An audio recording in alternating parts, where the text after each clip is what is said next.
Κύριε Δήμαρχε, καλησπέρα σας. Καλησπέρα. Κύριε Βράζιο, σας ευχαριστώ πολύ που μεταφερθήκατε στο γραφείο σας. Ο σκοπός της σημερινής μας συνάντησης είναι γιατί θέλουμε να σας βάλουμε δύο ερωτήματα σχετικά με την ανακοίνωση ότι ξεκινάει η εφαρμογή της μελέτης οργάνωσης κυκλοφορίας στην πόλη της Μεγαλόπολης. Θα θέλαμε λοιπόν, σαν μια πρώτη ερώτηση, να μας πείτε κάποιες λεπτομέρειες, ποια μέρα ξεκινάνε τα έργα και τι περιλαμβάνουν τα έργα σε αυτή την πρώτη φάση, όπως αναφέρετε. Ναι, είναι αλήθεια ότι ξεκινάει αυτή την εβδομάδα, κυρία Λεβίζο, η εφαρμογή της μελέτης για την οργάνωση της κυκλοφορίας αλλά και της στάθμευσης οχημάτων στην πόλη της Μεγαλόπολης. Μια μελέτη με ένα δημοπρατούμενο ποσό περίπου στις 400.000 ευρώ. Θα ξεκινήσει, αφού με ρωτήσατε για τις λεπτομέρειες, θα ξεκινήσει αύριο ημέρα Τετάρτη. Η πρώτη φάση της εφαρμογής περιλαμβάνει εργασίες ασφαλτόστρωσης στον τάπητα μεγάλων κεντρικών οδών της πόλης μας και συγκεκριμένες αντικαταστάσεις πινακίδων σήμανσης σε αυτές τις ίδιες τις οδούς. Αυτή είναι η πρώτη φάση. Θα ακολουθήσουν και μέσα στο 2015 και κυρίως στο 2016 και οι επόμενες φάσεις της εφαρμογής και της υλοποίησης της συγκεκριμένης μελέτης. Μια μελέτη, νομίζω είναι κοινά αποδεκτό, την οποία είχε ανάγκη η πόλη μας και είμαι πραγματικά πολύ χαρούμενος που δεν θα μείνει στο πλαίσιο και στο επίπεδο της μελέτης, αλλά περνάμε άμεσα και στην εφαρμογή της και στην υλοποίησή της. Σε αυτή την πρώτη φάση, δηλαδή, για ποιους δρόμους της Μεγαλόπολης μιλάμε συγκεκριμένα?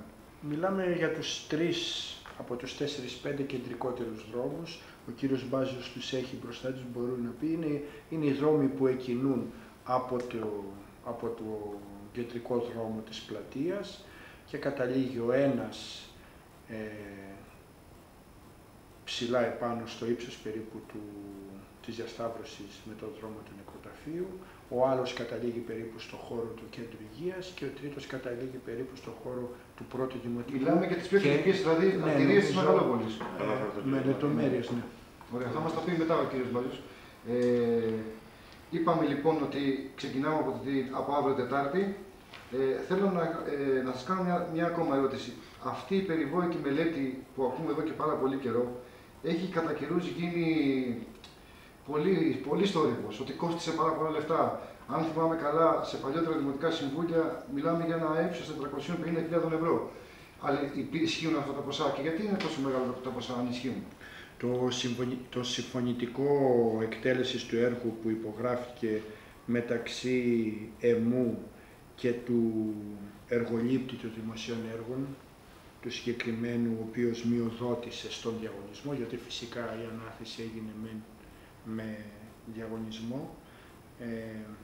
Το συμφωνητικό λοιπόν εκτέλεσης έργου λέει ξεκάθαρο ότι το τελικό δημοπρατούμενο ποσό είναι της τάξης κάτι λιγότερο των 400.000 ευρώ. Όταν ακούει κάποιος μελέτη και 400.000 ευρώ, αμέσως το πρώτο σχόλιο που μπορεί να κάνει είναι ότι είναι πολλά τα χρήματα. Αλλά αυτό είναι μια λανθασμένη εκτίμηση, γιατί πρέπει να λάβουμε υπόψη και αποδεικνύεται τώρα από την πρώτη μέρα αύριο εκτέλεσης του έργου, της μελέτης, ότι δεν πρόκειται μόνο για μια μελέτη όπως την ξέρουμε, συνηθισμένη, γιατί μέσα στο ποσό συμπεριλαμβάνεται και το κόστος της ασφαλτόστρωσης. Δηλαδή όλες αυτές οι εργασίες. Το ποσό αυτό δεν αφορά μόνο την... Όχι, γιατί η εικόνα που υπήρχε ήταν αυτή. Όχι, ακριβώς. Όλες οι εργασίες που ξεκινούν αύριο Τετάρτη και όπως μας έχει διαβεβαιώσει η εργολήπτρια εταιρεία, θα τερματιστούν στις τρεις κεντρικές οδούς περίπου σε 15, 20, 25 το πολύ ημέρες και για τις τρεις οδούς. Αυτή λοιπόν η εκτέλεση του έργου συμπεριλαμβάνεται, το κόστος της, υλικά και εργασία συμπεριλαμβάνεται. Γιατί η εικόνα μέχρι τώρα ήταν μιλάγαμε μόνο για τη μελέτη και πραγματικά ήταν ένα υπερβολικό νούμερο. Είναι και έργο ασφαλτόστρωσης. Κλείνοντας, θα θέλαμε να μας πείτε, κύριε Μπάζιο, και 2-3 λεπτομέρειες σε σχέση με το έργο για να γνωρίζουν οι πολίτες τι θα αντιμετωπίσουν τις επόμενες μέρες. Όπως ανέφερε ο κ. Λεβιτσό, ευχαριστώ πάρα πολύ για το λόγο που μου δίνετε. Όπως ανέφερε και ο κ. Δήμαρχος, το ποσό της μερίδας αφορά και απομάκρυνση της παλιάς ασφάλτου. Δεν είναι μόνο πάνω στον τάπητα να ρίξουμε τάπητα, αφορά και απομάκρυνση της παλιάς ασφάλτου. Θα γίνει απόξεση του παλιού στρώματος. Γι' αυτό θα είναι κάποιες μέρες ουσιαστικά, θα το αναφέρουμε και πιο μετά, να πούμε για τις λεπτομέρειες. Αφορά τις οδούς Αρχαίου Θεάτρου από το ύψος της Παπαναστασίου μέχρι τη Λικόρτα. Αφορά τη Λεωνίδα Ζέρβα από το ύψος της Παπαναστασίου μέχρι την Αυγερινού. Και Παπαναστασίου από το ύψος του Αρχαίου Θεάτρου μέχρι την Αγίου Θανασίου.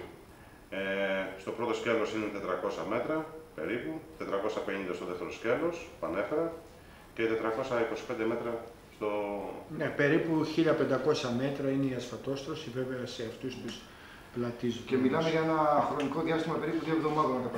Όπως μας έχει διαβεβαιώσει ο εργολάβος, και δεν έχουμε κανένα λόγο, είναι μια σοβαρή εργοληπτική εταιρεία, μιλάει για 15 με 20 ημέρες μέχρι να τελειώσει η εκτέλεση του έργου.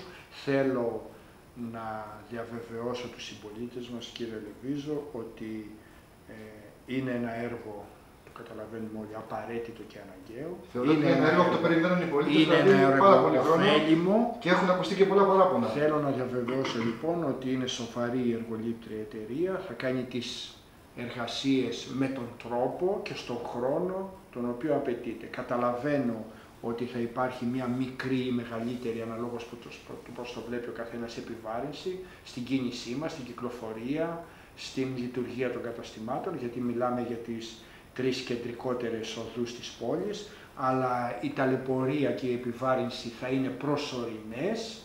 Αυτό που θα μείνει για πολλά χρόνια θα είναι η ωφελημότητα του συγκεκριμένου έργου, της ασφαλτόστρωσης, αλλά και της σήμανσης και της διαγράμμισης των 3 κεντρικών οδών της πόλης μας. Σας ευχαριστώ πολύ Εμείς για σας τις ευχαριστούμε. απαντήσεις που μου δώσατε. Να είστε καλά.